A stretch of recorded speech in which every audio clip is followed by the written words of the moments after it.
So, good day everyone. So, I am Nicole R. Garcia and ang aking topic ay panitikan sa panahon ng paghihimagsik.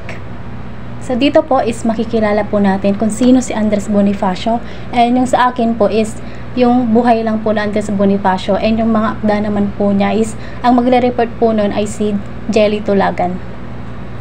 So, sino nga po ba si Andres Bonifacio? So, si Andres Bonifacio ang nanguna sa pagtatag ng Katipunan. At ang tawag sa kanya ay Ama ng Katipunan or KKK.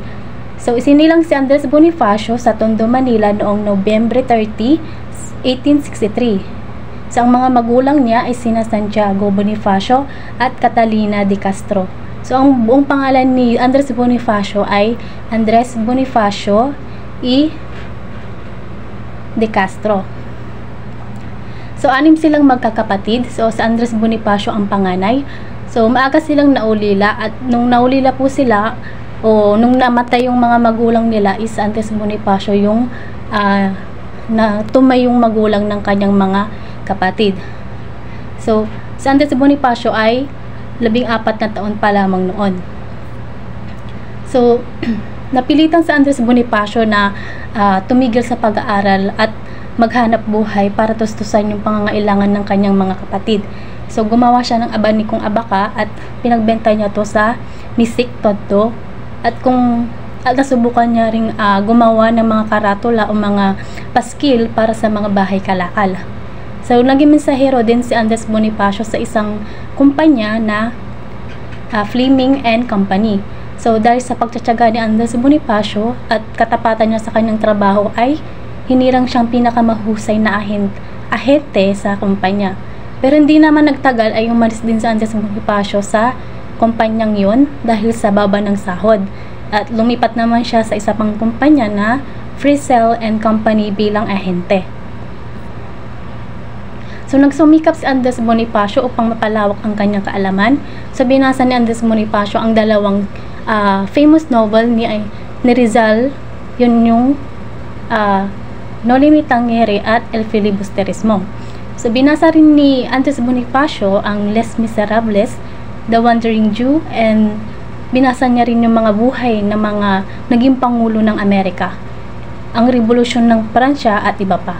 So, yun yung naka-impluwensya kay Andres Bonifacio para maghimagsik laban sa pamahalaan ng Kastila, ang nabasa niyang revolusyon ng Pransya. So, nung si Andres Bonifacio ay nagbinata na, so siya naman ay umibig at nagpakasal kay Monica. So, bali hindi nagtagal ay namatay si Monica dahil sa sakit na ketong. So, noong 1892. Sa pagkatapos naman po nun is nakilala naman ni Andres Bonifacio si Gregoria de Jesus. So, nabighani si Andres Bonifacio kay Gregoria at nagandahan siya kay Gregoria. So, lumigaw siya kay Gregoria, niligawan niya si Gregoria, at hindi nagtagal ay ikinasal sila. At nang dumaon o hindi nagtagal ay ang tawag na kay Gregoria de Jesus ay Lakambini ng Kilusang Katipunan. So, isinulat ni Andres Bonifacio ang Dekalogo para sundin at isakatuparan ang mga kasapi sa Katipunan. So, yung Dekalogo is yun yung doon sinusulat yung mga kautusan sa Katipunan. So, nalaman niyang si Emilio Jacinto ay may sinulat din. Ito naman ay tinatawag na Kartilya ng Katipunan. Nang malaman ni Bonifacio na masigit mabuti kay Jacinto, itinabi niya ang Kartilya. So, maraming naisulat si Bonifacio gaya ng Pag-ibig sa Tinubuang Lupa, mga dapat mabatid ng mga Tagalog, ang isinalin sa Tagalog na Huling Paalam, Dekalogo, Katapusang Hibik ng Pilipinas sa Espanya at iba pa. So, yung mga naisulat ni Andres Bonifacio is matatalakay po yan ng kasama ko sa report na to na si Jelly Tulagan. And ginamit niya ang mga sagisag na Agapito, Bagong Bayan at May Pag-asa. So, yung Agapito po is yun po yung pen name ni Andres Bonifacio. Yun yung ginamit niya para mapagtakpan yung katauhan niya sa mga Kastila. And sumapi siya sa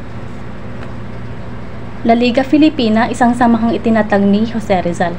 Nang si Jose Rizal ay ipatapon sa dapitan, itinatag naman niya ang katipunan na naging daan ng diwang malaya ng mga mamamayang Pilipino.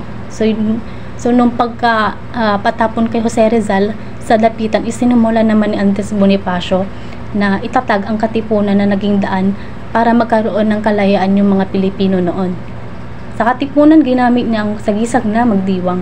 Nanguna siya sa sigaw sa Pugadlawin, pinatay siya sa Bundok Buntis noong ika-10 ng Mayo 1897. So, pagkatapos ng maitatag ng Andres Bonifacio yung katipunan na yun, so pinatay naman po si Andres Bonifacio sa Bundok Buntis noong May 10, 1897 sa Maragondon, Cavite. So, yung mga susunod po is mga report na po ni Jelly Tulagan, yung kasama ko po sa report na to po. Yun lang man po, and thank you.